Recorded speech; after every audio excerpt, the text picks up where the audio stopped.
हम भी ईसाई तुम भी ईसाई, आओ मिलकर बांट लें ऑटोमन एम्पायर, ये मुसलमानों को मारे। ब्रिटेन ने कहा नालायक, ईसाई मुसलमान अब्राहमिक। खैर सुल्तान जब टर्की वापस गया, वो आ गया मौलानाओं के प्रभाव में, कोई स्टेटस नहीं।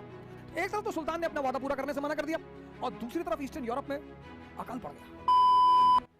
मेन स्टोरी ईस्टर्न क्वेश्चन की शुरू होती है वो 1850s के बाद से शुरू होती है। 1850 के बाद से मेन कहानी शुरू होती है और इस कहानी का जो पहला इंपॉर्टेंट चरण है वो है क्रीमियन वॉर 1854 टू 1856। क्रीमिया, आज रशिया क्रीमिया को छोड़ने को तैयार नहीं है, क्योंकि क्रीमिया क्या है, उसका ऑइसोफेगस है, फूड पाइप है। ब्लैक सी में वो दरवाजा खुलता है, क्रीमिया गया तो रशिया का फूड पाइप गया, फूड पाइप खत्म, आदमी खत्म। Crimean war. अब क्रीमियन वॉर जो हुआ, जार निकोलस वन, ये रूस का राजा है, रशिया का राजा है जार निकोलस वन। ये देखिए 54-56 समय देखिए। हिस्ट्री में टाइम पीरियड का बड़ा महत्व है, क्योंकि वो टाइम पीरियड आपको बहुत सारी घटनाओं को कनेक्ट करके एक पिक्चर दिखाती है। बड़ा लोग घबराए रहते हैं इतिहास में कि पूरा साल याद करना पड़ेगा, बहुत साल है इसमें। अब तुम्हारी जिंदगी में भी तो बहुत साल हैं, लेकिन 2 ही 3 साल याद रखोगे, एक बर्थ डेट, एक मैरिज डेट, एक जिस डेट में फर्स्ट रैंक आई थी आईएएस में वो डेट, ऐसे 2-4-10 डेटें याद रखोगे। ऐसे इतिहास में भी है, वो वर्ष जिन्होंने आपके जीवन में परिवर्तन किया होगा वो आप याद रखेंगे, वो आप भूलेंगे नहीं। ऐसे कुछ वर्ष हैं जिन्होंने विश्व के इतिहास पर प्रभाव डाला है, वो आपको याद रखने हैं। तो 54-56 बड़ा खराब समय था ब्रिटेन के लिए। अमेरिका में दिक्कत चल रही थी, सिविल वॉर की संभावना बन रही थी। यूनाइटेड स्टेट्स ऑफ अमेरिका, यहां सिविल वॉर की संभावना बन रही थी। सिविल वॉर हुआ भी 1860 में। भारत में विद्रोह की संभावना बन रही थी, 1857 का विद्रोह हुआ। तो जार निकोलस को पता था कि ब्रिटेन परेशानी में है, इसके दोनों पावर हाउस संकट में है, अमेरिका भी संकट में, भारत भी संकट में। तो जार निकोलस फर्स्ट ने ब्रिटेन को पैगाम भेजा कि भाई हम भी ईसाई तुम भी ईसाई, आओ मिलकर बांट लें ऑटोमन एम्पायर, ये मुसलमानों को मारे। ब्रिटेन ने कहा नालायक, संबंध, गौर से सुनिएगा, संबंध का आधार मूर्खों के लिए धर्म होता है, संबंध का आधार मूर्खों के लिए जाति होती है।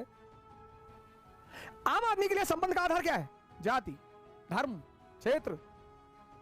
एरिस्टोक्रेसी के लिए संबंध का आधार क्या है? इंटरेस्ट। इसने कहा निकोलस ने, हम भी ईसाई तुम भी ईसाई। अरे ब्रिटेन ने कहा बदतमीजी वाली बातें मत कर, हम भी ईसाई तुम भी ईसाई। तो जार को लगा कि अच्छा बेटा हमारी बात नहीं सुनोगे, हम तो कब्जा करेंगे। तो जार ने क्या किया? टेरिटोरियल एक्सपेंशन शुरू किया। कहां? ईस्टर्न यूरोप में। जो डैन्यूब नदी के किनारे के क्षेत्र थे उन पे कब्जा करना शुरू किया, डैन्यूबियन टेरिटरीज। जार निकोलस वन ने डैन्यूब के अगल बगल के जो क्षेत्र, नदी जो है डैन्यूब नदी, उसके अगल बगल के जो क्षेत्र है उस पर कब्जा करना शुरू किया। टर्की ने हमला कर दिया। जब टर्की ने हमला कर दिया तो रशिया और टर्की के बीच में युद्ध शुरू हो गया, पहला क्रीमियन वॉर, रशिया और टर्की के बीच में। ब्रिटेन और फ्रांस टर्की के पीछे आ गए, रूस हार गया। तो पेरिस पीस समझौता हुआ, पेरिस से पीस समझौता हुआ 1856 में।